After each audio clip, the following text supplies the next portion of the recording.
Every game in the Pathologic series is a story of a person trapped in a plague-ridden town. And if that person is the Haruspix, a self-taught surgeon who relies on intuition, a scalpel, and knowledge of the step, then you get Pathologic 2, a survival-focused game where a doctor literally plunges his hands into the flesh of the afflicted.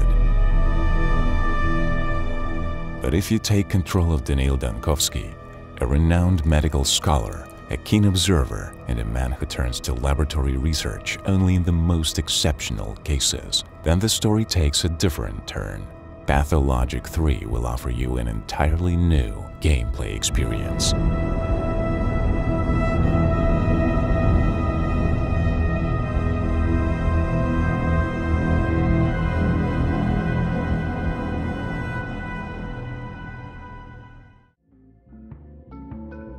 Stranded in a city ravaged by a strange disease known as the sand plague, Daniel, ever the scientist, notices something unusual. I don't complain. Well, it's that my heart hurts. Some patients aren't dying within the usual 5 hours. Maybe it's because the sand plague is being weakened by other illnesses.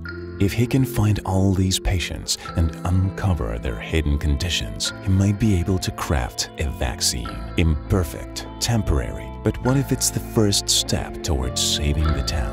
And so, from doctor and researcher, Dankovsky is forced to become a detective. You enter a makeshift hospital hastily set up in the city's theater.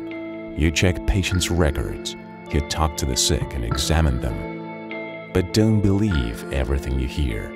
Wounds on a hand could be from a street fight, or they could be the early signs of an ulcer. A patient might dismiss their headache as the flu, but you recognize symptoms of step fever. And when you encounter blackened eyes, distorted pupils, and other strange anomalies, no amount of common medical knowledge will help. You'll have to learn how to read the symptoms of this world and look for the clues beyond the hospital walls. Patient's neighbor or a forgotten object in their home might hold the key to their past few days, helping you make the right diagnosis, save a life, and get one step closer to the vaccine.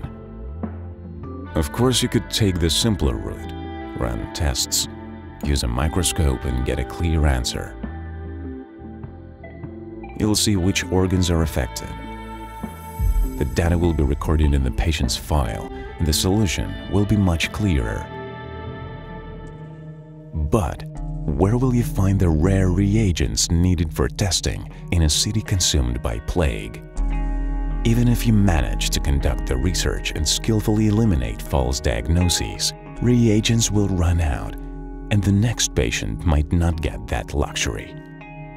Every day, new patients will arrive at your door. If you manage to save them all, you'll take another step toward developing a vaccine for the sand plague. 8 vaccines in total.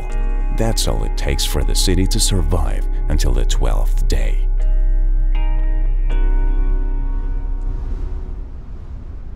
But put yourself in the shoes of an ordinary citizen. Would you be willing to take an untested vaccine in the middle of an epidemic? And if doctors started injecting people with strange, unknown substances every day, wouldn't people start whispering, panicking, even rioting? Dankovsky, be careful with your public decrees, because if the frightened townsfolk turn on you, they might kill you before you have the chance to save them. Sometimes an exhausted Dankovsky closes his eyes and wonders, what if death could simply be killed? The locals believe the plague is brought by a steppe demon, Shabnak, a creature from legend. If it really existed, if he could shoot it with his modern city-made instrument, he would take the chance, no matter how impossible it seemed. It would be better than fighting against the very people he's trying to save. How to maintain the delicate balance of life in a dying town and keep your own sanity intact, that is a story for another time. After all, what happens in the hospital under the microscope is only the surface of Pathologic 3.